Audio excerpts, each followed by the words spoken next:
सृष्टि बचपन से ही दिखने में सुंदर नहीं थी, लेकिन अमीर बाप की बेटी सृष्टि पर उसकी माँ जान छिड़कती। मेरी बेटी कितनी प्यारी है, भगवान सबको सृष्टि जैसी बेटी दे। सृष्टि धीरे धीरे बड़ी होती है। एक दिन सृष्टि की सहेली कहती है, तू दिखने में कितनी अजीब सी है, लेकिन मैं जानती हूँ हम सब में सबसे अच्छी शादी तो तेरी ही होगी।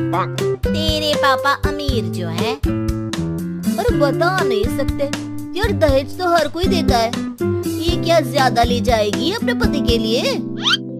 अरे बड़े शहर में कोठी है इसके पापा की।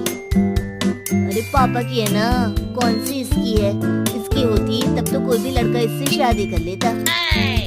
अरे पापा की मतलब पापा की है तो मेरी ही है ना? किसने कहा? अब तेरी तो तब होगी ना जब तेरा भाई ना हो।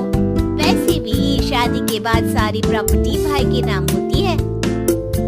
सृष्टि समझ जाती है कि उसे किसी भी हालत में माँ बाप की सारी प्रॉपर्टी को अपने नाम करना है, लेकिन कैसे? एक दिन सृष्टि का भाई शीनू कहता है, बहन क्या कर रही है? तुझसे एक बात करनी है। अरे हाँ करना, मैं तो तेरी बहन हूँ। बहन मेरी लाइफ में ना एक लड़की है, बहुत अच्छी है। मैं सोच रहा हूँ माँ और पापा से बात करूँ शादी के लिए। सृष्टि को समझ में आ जाता है कि भाई की शादी होते ही भाभी उसे एक दिन भी घर में बर्दाश्त नहीं करेगी। क्या बात है भाई, बताना कौन है वो? यार वो बहुत अच्छी लड़की है, पढ़ी लिखी है, मेरे साथ जॉब भी करती है।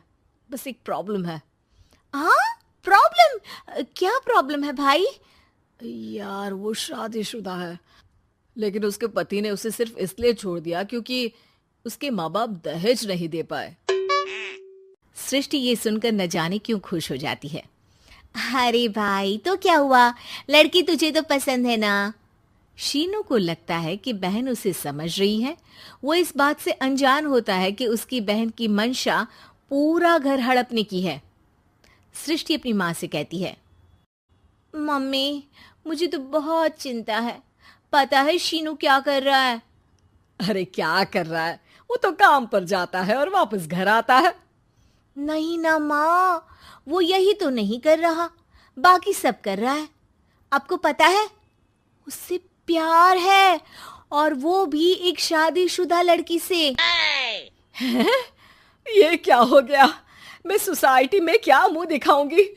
अरे तेरे पापा तो यही कहेंगे कि मैंने ही उसे बिगाड़ दिया है। माँ देखो, मेरी बात मानो, पापा पर भी विश्वास करने की जरूरत नहीं है।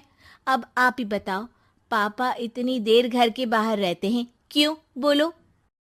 अरे बेटा वो तो नौकरी करते हैं ना।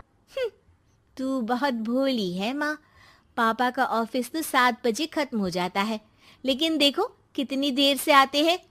अरे नहीं बेटा, ऐसी कोई बात नहीं है।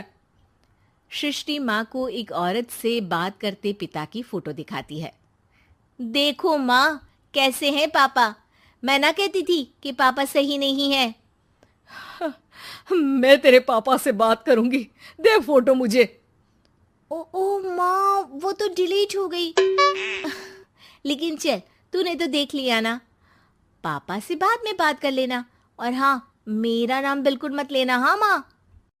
अब क्या था, सृष्टि के माँ और पिता के बीच झगड़ा होना शुरू हो जाता है। सृष्टि के मन में क्या चल रहा था कोई नहीं जानता था। एक दिन, माँ सृष्टि के लिए एक लड़का देखा है, वो लोग शाम को उसे देखने आने वाले हैं। और हाँ माँ, एक खुशखबरी, मैं और पापा मिलकर एक नया बिजनेस ट्राई कर रहे हैं। शाम को लड़का आता है, सांवले रंग का। सृष्टि को तो बिल्कुल भी पसंद नहीं आता। लड़की की माँ कहती है, लड़की का चेहरा तो कोई खास नहीं, लेकिन अगर मेरे बेटे को आप लोग सेटल कर दें तो मैं उसकी शादी आपकी बेटी से करवा दूं। सृष्टि को लड़का बिल्कुल पसंद नहीं था। उसे भाई पर गुस्सा आ जाता है। लड़के वालों के जाने के बाद कहती है, माँ देखा शीनू मेरे लिए कैसा लड़का लेकर आया, न दिखाने लायक न सुनने लायक, सेटल भी नहीं, वो भी हम करे।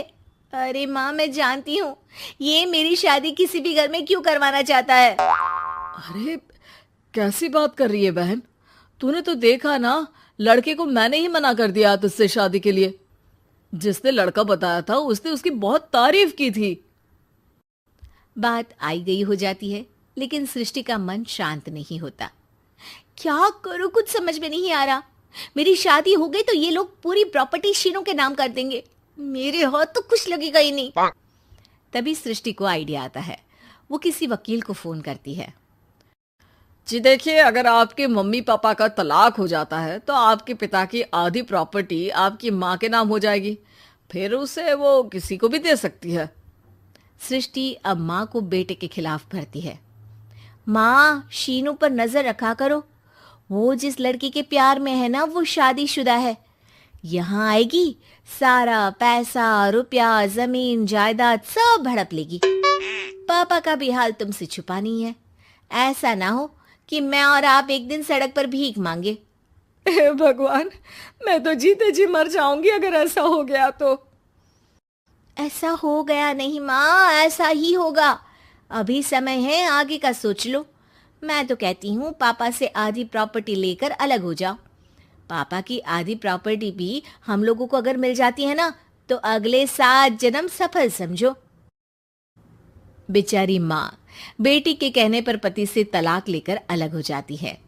सृष्टि अब पैसों से गाड़ी और अपने दूसरे महंगे शौक पूरे करने लगी।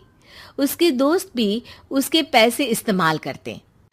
सृष्टि, कल तुम कहाँ थी? मैं सारा दिन घर पर अकेली थी। तो मैं क्या करूं? मैंने ठेका तो नहीं लिया है ना तुम्हें संभालने का। माँ को सृष्टि से ये उम्मीद नहीं थी। वो बैठकर रोने लगती है। वहीं उसका पति यानी कि सृष्टि के पिता आ जाते हैं। मैं जानता था कि तुम्हारा यही हाल होगा, तो आपने मुझे रोका क्यों नहीं? मैं रोकता तो तुम रुकती क्या? सृष्टि के कहने पर तुमने मुझ पर, अपने बेटे पर शक किया, लेकिन तुम ये भूल गई कि कैसे हम दोनों ने मिलकर जीवन में इतना सब खड़ा किया। माँ पति के गले लग जाती है। मुझे माफ कर दीजिए, मैंने आपकी कमाई का एक बड़ा हिस्सा गवा दिया। कोई बात नहीं, तुम साथ हो तो मैं ऐसी 7 प्रॉपर्टी खड़ी कर दूंगा। तभी वहां सृष्टि आ जाती है रोते हुए। माँ, मयंक ने मुझे छोड़ दिया। वो बोल रहा था जब तक मेरे पास पैसे थे तब तक ही वो मेरे साथ था।